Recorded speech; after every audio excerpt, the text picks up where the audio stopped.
And now it is my singular honor to be able to present our keynote speaker for the day. Steve Castor is Chief Investigative Counsel for the House of Representatives Committee on Oversight and Government Reform. That's the committee that is currently chaired by Congressman Trey Gowdy. I was doing a little research in preparation for this introduction, and I encountered a Bloomberg piece that said, and this is dated back a couple of years at least, it said, Obama White House dreads calls from Steve Castor. Okay. And went on to explain how, in fact, in his capacity, Mr. Castor had indeed been a person who had, shall we say, was curious about many doings in the administration. I think what we've learned over the last few months that this particular committee, along with Mr. Castor and Congressman Gowdy, views its role in a bipartisan manner, in that it sees its role as comforting the afflicted and afflicting the comfortable, and that goes for administrations, Democratic and Republican as well.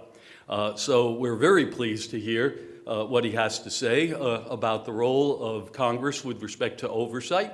And so without further ado, I present Steve Castor.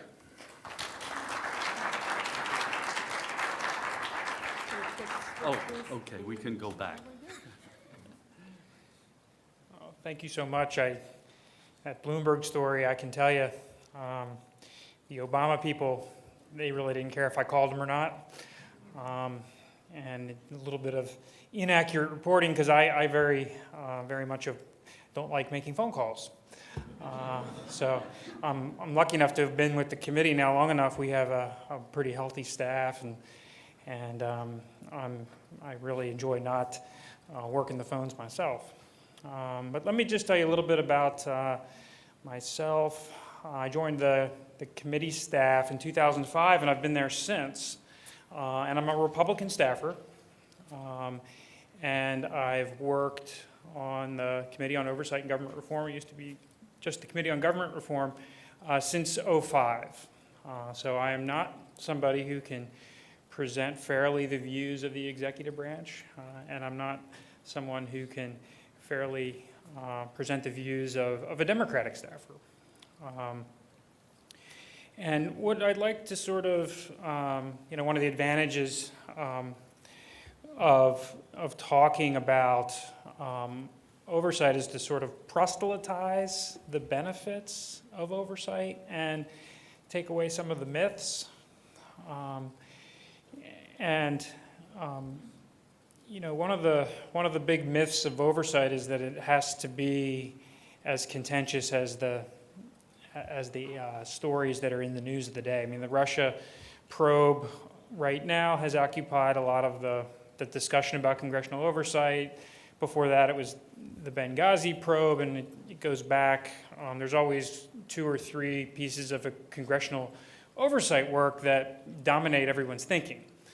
But in reality, every congressional committee, every Senate committee has an oversight piece. They have an oversight team, and there's hundreds and thousands of requests that are open at any time across the administration. And for better or for worse, most of those requests are largely satisfied. Oversight requests are drafted in a way that are accused of being overbroad. It would take forever to compile, but what we need to do our work is we need enough information to draw conclusions. We need to try to find out what happened. Oversight and investigative work is, from the congressional point of view, is a little bit like trying to put a jigsaw puzzle together. And oftentimes, when you're putting a jigsaw puzzle together, you only, at first, are aware of, parts of the puzzle. And as you slowly piece the puzzle together, what you realize is that what you thought going in isn't true. what you find in every piece of congressional investigative and oversight work is that there are no cut and dry answers. For the large part, the government officials that we're investigating, that we're conducting oversight of, have the best intentions. They work hard. There's lots of stories about how hard it is to fire, poor performers in the government. And because of that, government employees are living the high life. They don't have to work hard. They don't have to answer to supervisors. And in reality, the overwhelming majority of government employees are hardworking, smart, underpaid, tired. In Washington, they live far away, most of them. They commute via metro, via light rail, or they drive in, and their commutes are long, and they really do their best to perform their duties with integrity. And the hubbub associated with oversight and investigative work, oftentimes members of Congress are accused of being hard on the government employees. They're only after scalps. They're only interested in making a headline.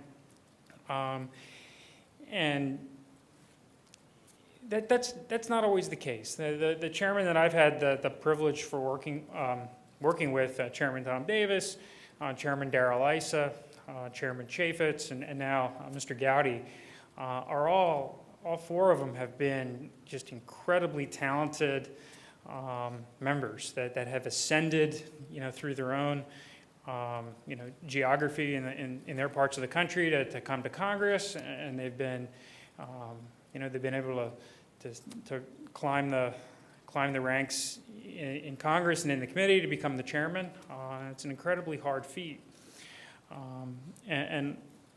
All these members and the members, the chairman of congressional committees throughout the House and the Senate aren't usually like the news accounts portray them. One of the most, the biggest myths are that the staff control things, and that is the farthest thing from the truth. If anybody thinks that Chairman Darrell Issa is going to be programmed by a staffer, you are very wrong. If anyone thinks that Chairman Gowdy is going to take a speech and questions for a witness and read them, that is the silliest thing anyone's ever heard. I mean, Mr. Gowdy's been doing the Russia investigation at HPSI for a long time now, and every single witness that comes through the HPSI probe, he's questioning. It's not staff. And before he questions these witnesses, he prepares. He prepares just like a trial lawyer would prepare. He prepares just like a hardworking lawyer. And so the mythology that staffers are the hidden hands behind the members is just flat out not true.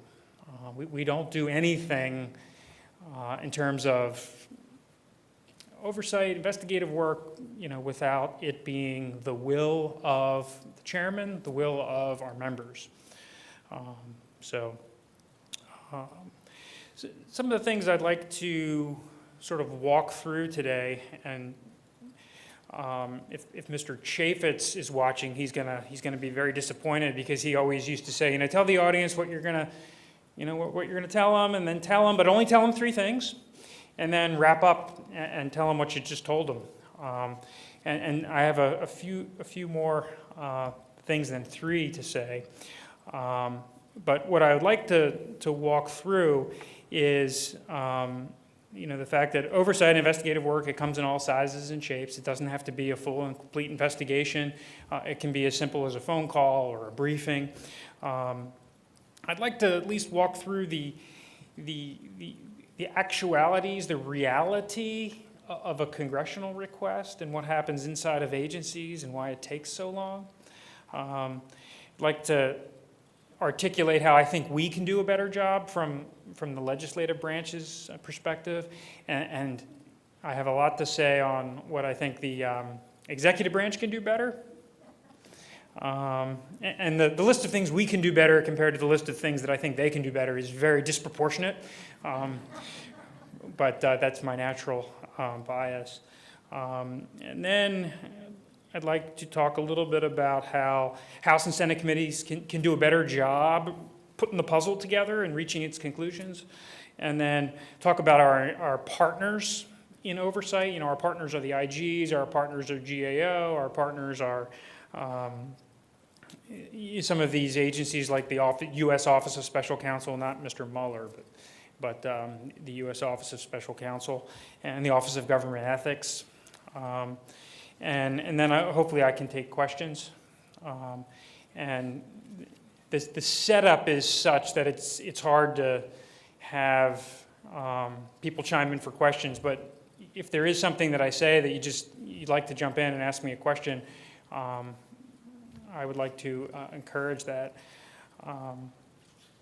So, you know, oversight and investigative work is not something that has to be a full and complete investigation. You know, all oversight matters are different sizes and different levels have different levels of media attention. And when congressional committees, you know, need access to the executive branch, it's not always as uncomfortable as it seems. And so when we're trying to encourage the executive branch to cooperate with us, almost always we like to use the, you know, it's not the what you did, it's how you tried to cover it up that gets you. The you know, the process to shield information from us almost always ends poorly for the executive branch. If something happened, if something went wrong, and Congress comes to look at it, almost always it's easier to just cooperate, to provide the documents, to provide the witnesses, and executive branch entities that do cooperate, almost always the matters go away quickly. You know, a briefing that's helpful, a briefing that's honest, documents to show that what they're telling you is true, can make a matter go away very quickly. I've spent several of my years, 2011 through now, dealing with the Fast and Furious investigation, and we were able to determine what happened operationally with the Fast and Furious gun trafficking case. We had whistleblowers, we had access to witnesses, and we were able to determine without litigation what happened, what went wrong, and what needs to be fixed. The part that we litigated about was, and we referred to it as the obstruction component, but it was the efforts of officials at the Justice Department to slow us down and to prevent us from getting access to documents and prevent us from getting access to witnesses.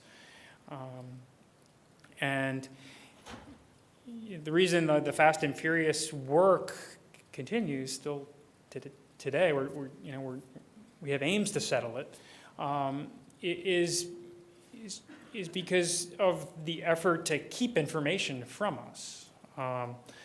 And you know, when the Justice Department makes statements that are not accurate, and we later find out about that, we have an opportunity to find out why. There was a period of 10 months with the Fast and Furious saga where the Justice Department denied they were walking guns, so to speak, and it was from February 2011 until December 2011 that they maintained that. And so we spent the most part of 2012 trying to find out what took you so long to come clean.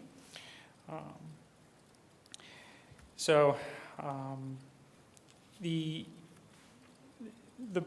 process for getting documents to a congressional committee is one of the if people really understood what went on, they would just be amazed.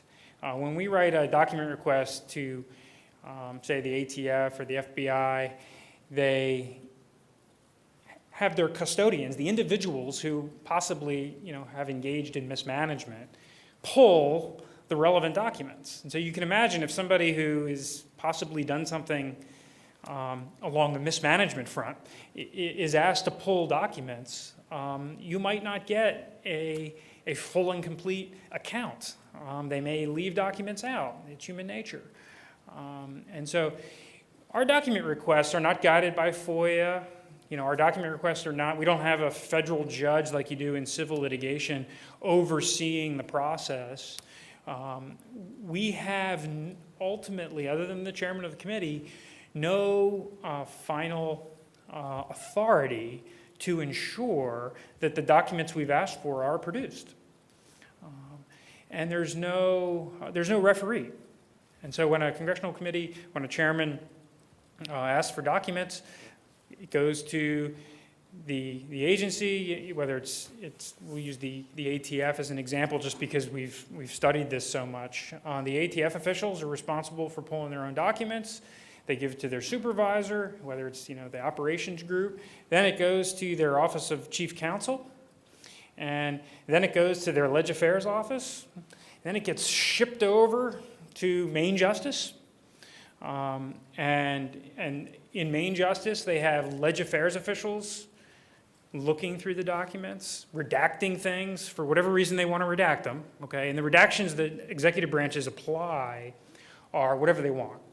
It's their opening salvo, so to speak. They redact things for Privacy Act reasons, even though the Privacy Act doesn't apply to congressional committee chairmen. They apply things for law enforcement sensitive. They apply redactions for attorney-client privilege, even though attorney-client privilege doesn't apply in the congressional oversight context. They mark things for deliberative process, even though we contend deliberative process doesn't apply outside of the White House. And as they're applying these redactions, for the most part, they're not keeping track of why. And so every single congressional document production that comes to us, you can find inconsistencies with, a name is redacted here and not here. And the reason for that is because they're just going through and redacting things because they think they can. After it goes through the Leg Affairs office, if it's a high-profile enough matter, there's officials in the Office of Legal Counsel at the Justice Department that weigh in, and very often very senior officials in the Office of the Deputy Attorney General. With Fast and Furious, there was associate deputy attorney general, very senior person, very much a right-hand man of the DAG, that had the final call on everything that is produced to Congress. Consequently, it takes forever for document productions to come to us. Right now, the Inspector General is looking at some of the decisions that were made at the Justice Department in 2016 with Director Comey, and the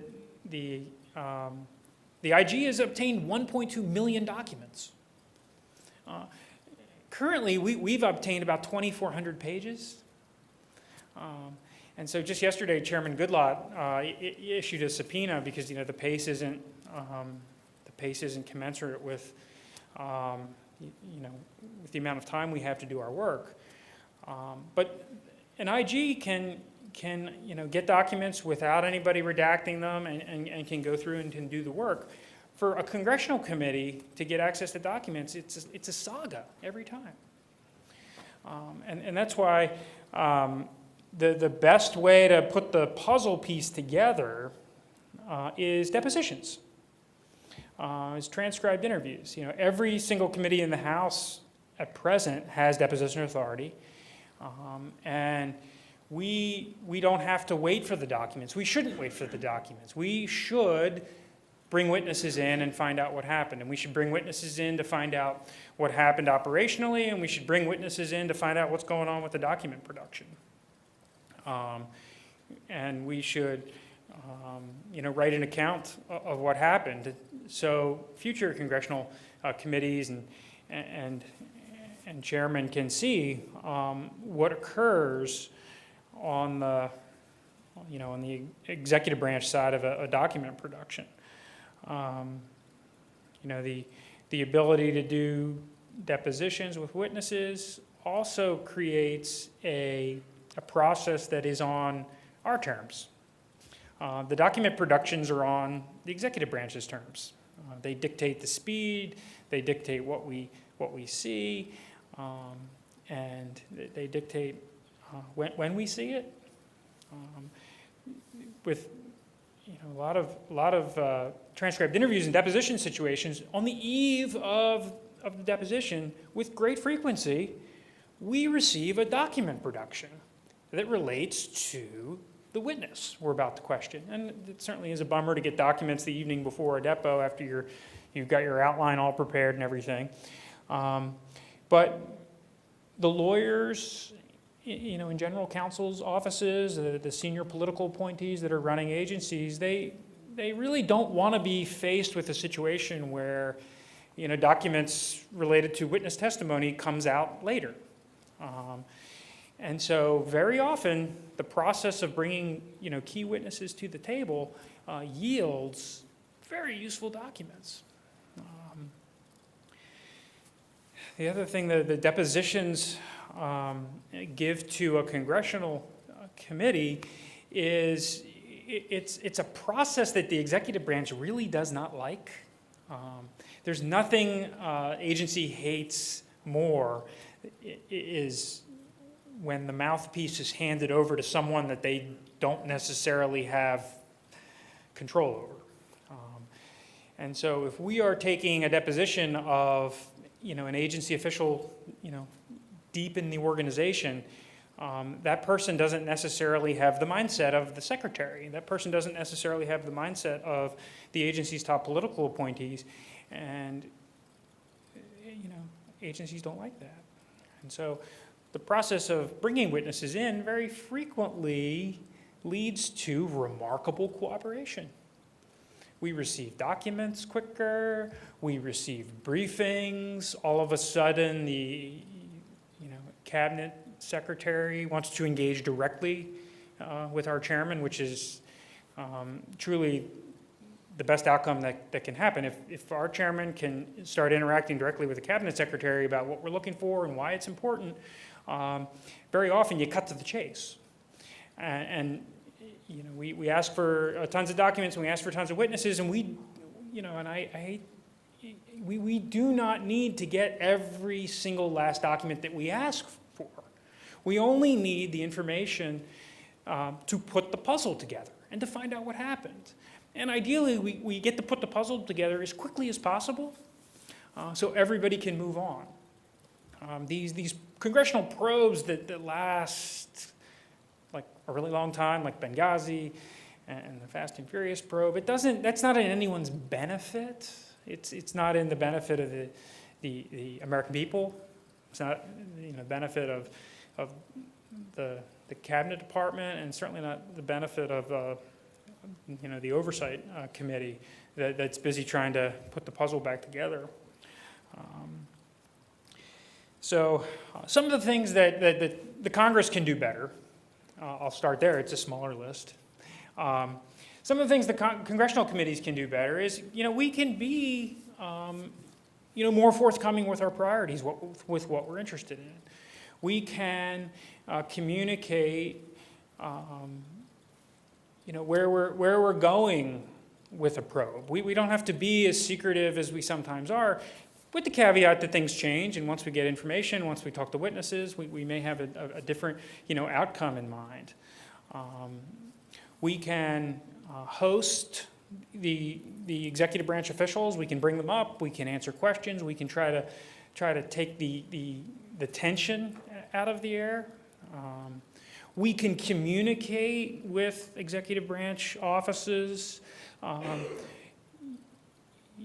outside of a letter. I mean, the whole business of congressional entities writing letters to one another is not the most effective way to communicate. If you're talking to people one-on-one and you're communicating what your interests are, what your priorities are, that's a much better way to interact than by letter, because once a chairman of a congressional committee sends a letter, whether it's to the agency or whether it's to his ranking member, it takes on a public aspect. And publicly trying to sort something out isn't as good as trying to actually sort it out. So now, what can executive branch agencies do better? First of all, they can pledge cooperation. They can acknowledge receipt of our letters. They can tell us that they've sent a tasking out, that they have asked for the types of documents that we're looking for. They can tell us the search terms they're using if they're going to use search terms. They can tell us that the custodians are being asked for their documents themselves. They can come and brief us. And something they can always do, and they almost never do, is they can give us documents right away. They can start a rolling production.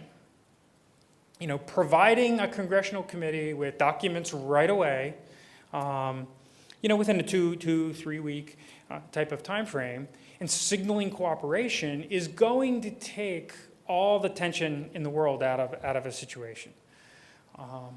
Agreeing to come in and meet with us, and to walk us through the challenges that they're facing. That happens much less often than people expect. The Ledge Affairs officials, for the most part, talk to us on the phone, and they're usually cranky about it. Which brings me to my biggest desire, and that is that the Ledge Affairs officials, they ought to be a little bit more like a salesman.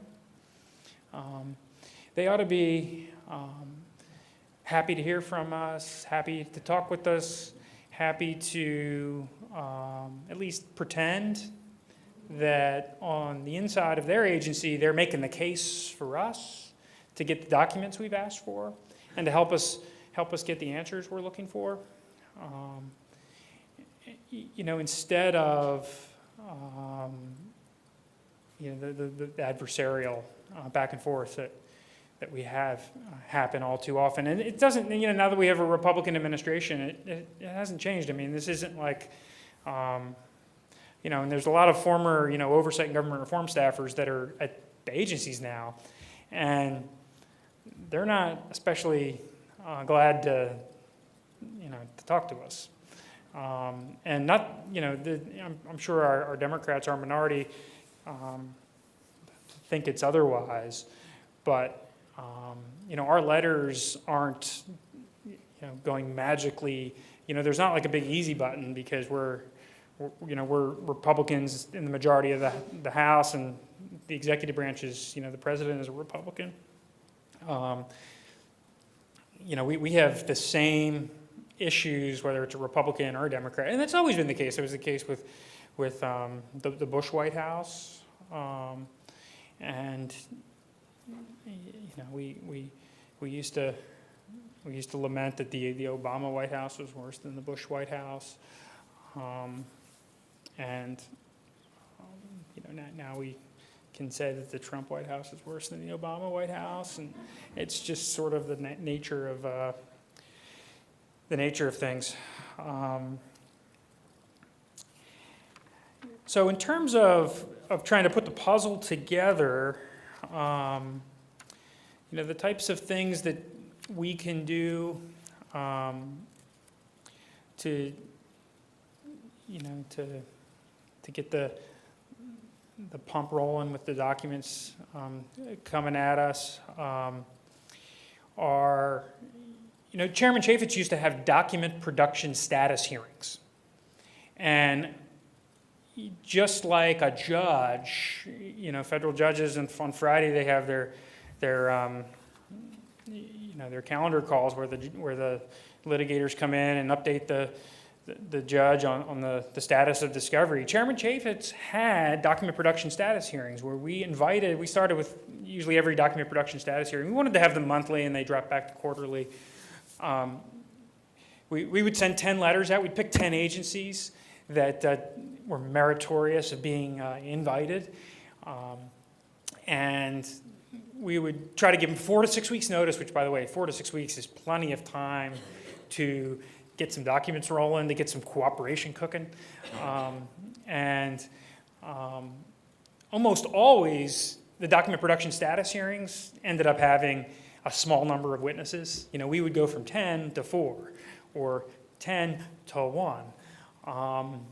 And a document production status hearing, nobody in the executive branch wants to come and answer questions to members of Congress. Nobody in the executive branch wants to come and, engage about why they're redacting this, why they're withholding that.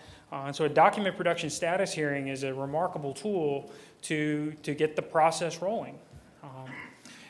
Along the same lines, an equally powerful tool is when the chairman of the committee interacts directly, one-on-one meeting. The ranking member can be involved too, so it's actually a two-on-one meeting with agency officials that are subject of an impasse.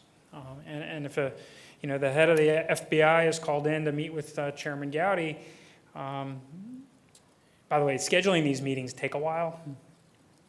And so the week or the 2 weeks or the 3 weeks, and then it gets canceled for snow or it gets canceled for votes. And that process of the chairman would like to speak with somebody at the agency. It doesn't have to be the director. It can be the top ledge affairs person, somebody with authority that can speak for the agency.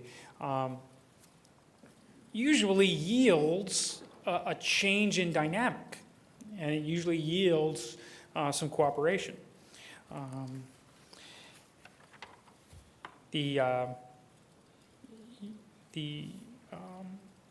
One step removed from that is just bringing ledge affairs officials in to talk with committee staff.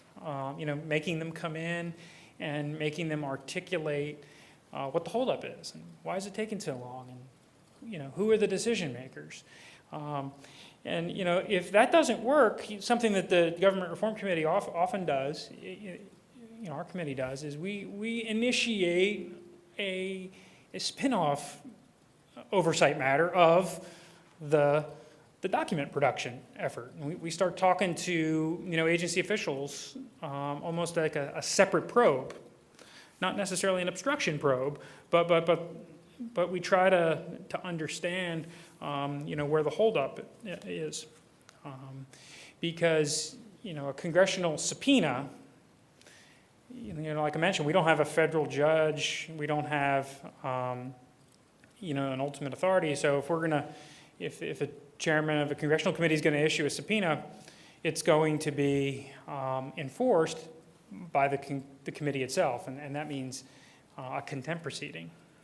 Contempt proceedings, to get, the full drawn out, effort of a contempt proceeding involves going to the House floor.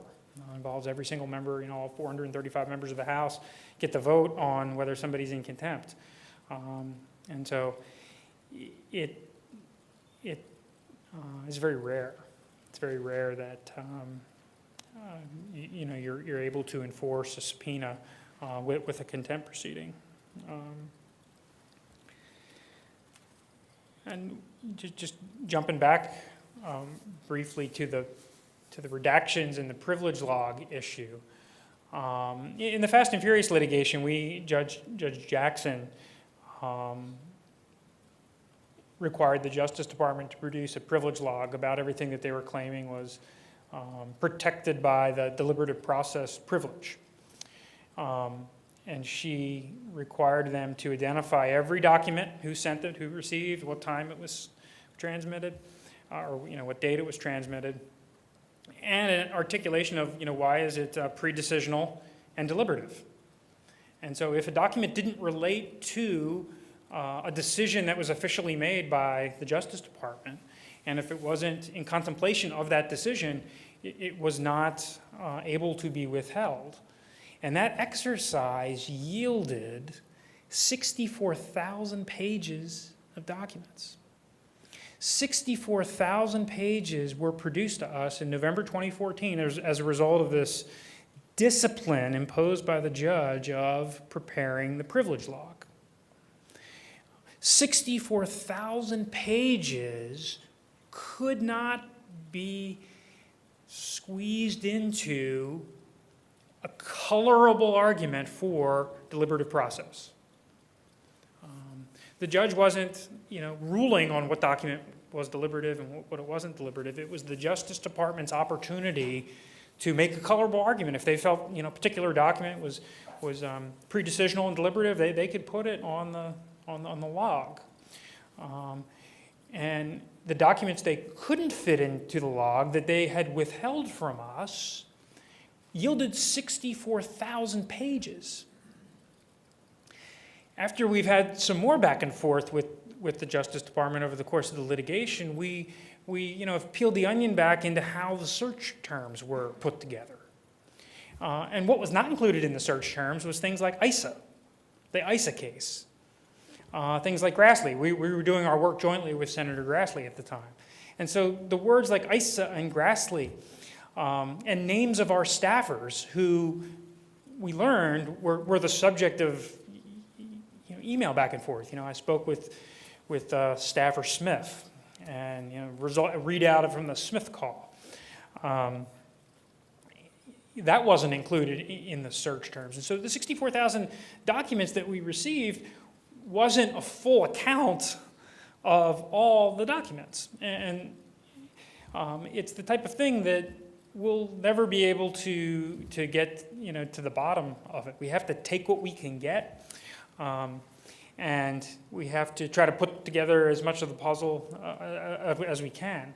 I should mention, the number of pages the Justice Department ultimately squeezed into the log was 1,300 pages long. So the log was like 3 reams of paper of what they were withholding from us. And that was only amounted to 20,000 pages. Ultimately, the judge found in our favor in terms of the 20,000 documents, and we were awarded the documents, all the documents. But the amount of documents that could colorably be withheld only amounted to 20,000 pages. And so when our members ask for privilege logs, and the executive branch balks at providing them, it creates enormous amounts of tension.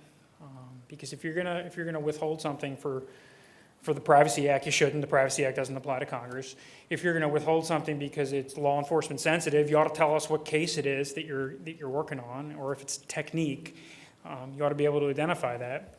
One of the challenges inside the Justice Department is any investigative matter that they intend or would like to preserve the option of taking to a grand jury, they code 6E. And so 6E is the rule 6E of the Rule 6 of the Federal Rules of Criminal Procedure, grand jury secrecy rule. And so if the Justice Department has designs, a hope, intent of one day bringing a case to a grand jury, they can mark the whole case file 6E. And people inside of the Justice Department that are trying to get access to these documents, they don't know whether a particular document was shown to a grand jury. They don't necessarily know whether a grand jury was impaneled. And so getting documents out of the Justice Department is always plagued by, what really is 6E and what isn't. And trying to crack that open to find out what we're entitled to is something that takes time.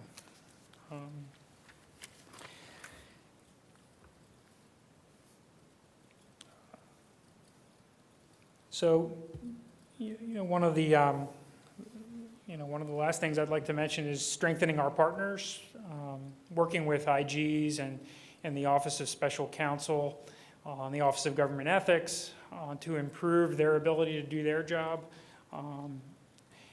The Government Accountability Office is, the ability to turn over an investigative matter to an IG is something that ought to be encouraged, more often. Congressional committees, have their limits. We're limited by time. Any congressional subpoena ends with the end of a Congress. The makeup of our committee is changing. I mean, we're going to have a new chairman the next Congress, and we had a new chairman this Congress, and we had a new chairman last Congress, and so the ability of a congressional committee to do oversight work that endures is naturally plagued by the limitations of the congressional calendar and by the life cycle of a particular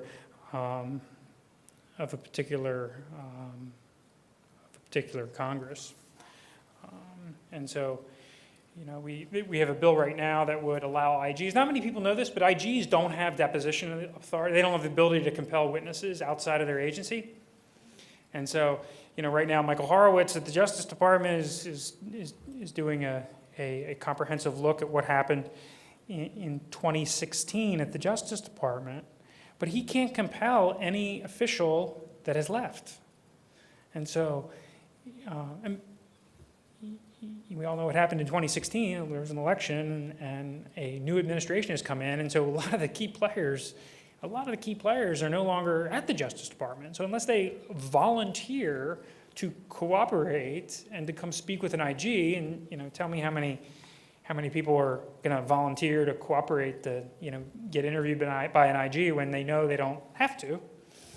So we have a bill to strengthen the ability of the IGs to compel the appearance of folks, and the detractors to that bill say, oh, it's going to set up a runaway IG community. They're going to be able to send subpoenas to anybody they want. And my retort to that is like, can you show me a long list of runaway IGs? IGs for the most part are not attention-seeking people. IG offices are not well known for cultivating drama. Their reports go out of their way to make things sound as boring as possible. And so the idea of giving a IG office an ability to talk to former employees, former contractors, and other relevant people is just about the minimum we can do to help the IGs. And then one thing I'd like to end on is the media landscape has changed dramatically. We have a very different kind of president that nobody ever could imagine would end up being, somebody of the president's personality being president and just operating on Twitter is just, nobody could have expected that. Nobody could have thought that would have happened. But as you go back and you look at the development of Facebook and Twitter and all the social media, it has created an environment where people can spend all of their time, all their free time, focusing on the things they're interested in. And so if you are a diehard Philadelphia Phillies fan, you can spend every day learning about the Phillies on Twitter, on Facebook, and you can occupy all of your free time learning and studying about the Philadelphia Phillies. And if you are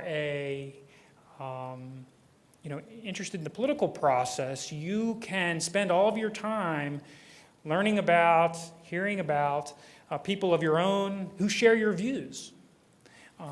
And so consequently, publications like the New York Times, mainstream newspapers are not the place most people get their news from people get their news from their Facebook page, which is self-selected according to their interests.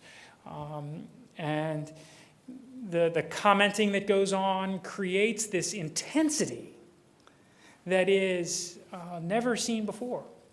The intensity of and it's, it really got going with the whole Tea Party movement.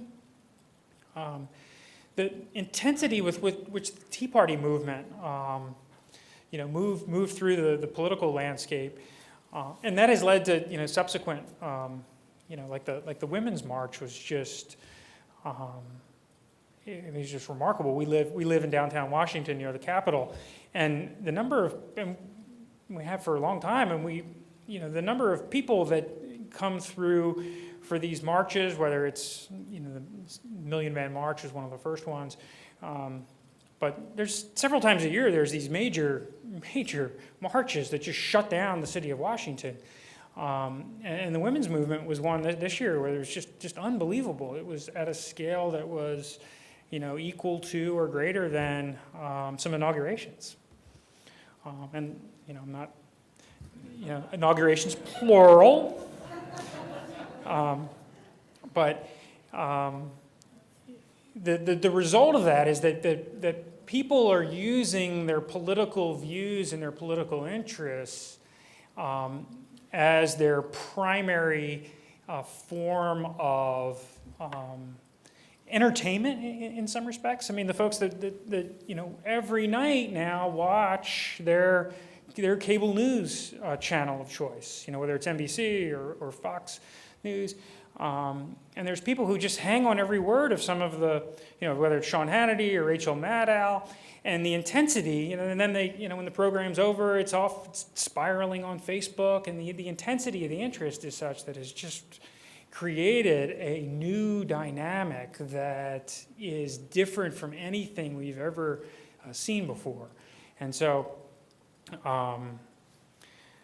the election of the president, looking back on it, is certainly a product of that environment. And who knows whether a lot of times these things falls back. So maybe our next president won't be as reliant on Twitter, or maybe it'll get even maybe it'll even get continue to get more intense.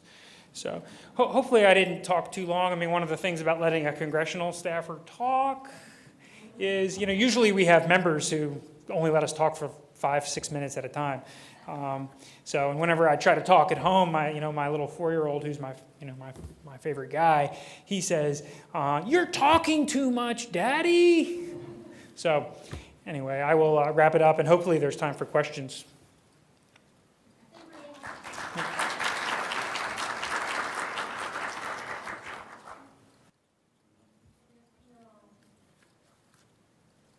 Like any great affiliate of the legislative branch, I have filibustered my way out of engaging directly. So, I'd really like to express our appreciation. This really exceeded my expectations, and I'll tell you why.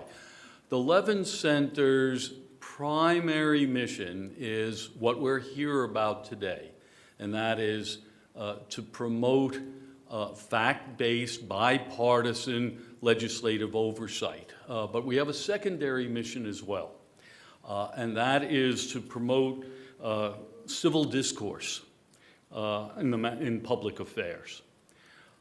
And that civil discourse is sometimes very difficult to promote, and I think it's for the same reason that the phone calls that we were talking about early on are dreaded on both sides.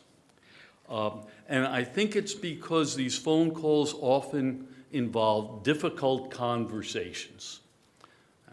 And what we learn is, and what we hope to promote in the Levin Center, is that one should try to turn a difficult conversation into a learning conversation. And I think what we just heard was a learning conversation, okay, and something of a guidebook on how to promote learning conversations, turn those difficult conversations into learning conversations so that we can all move forward together. And we really appreciate that.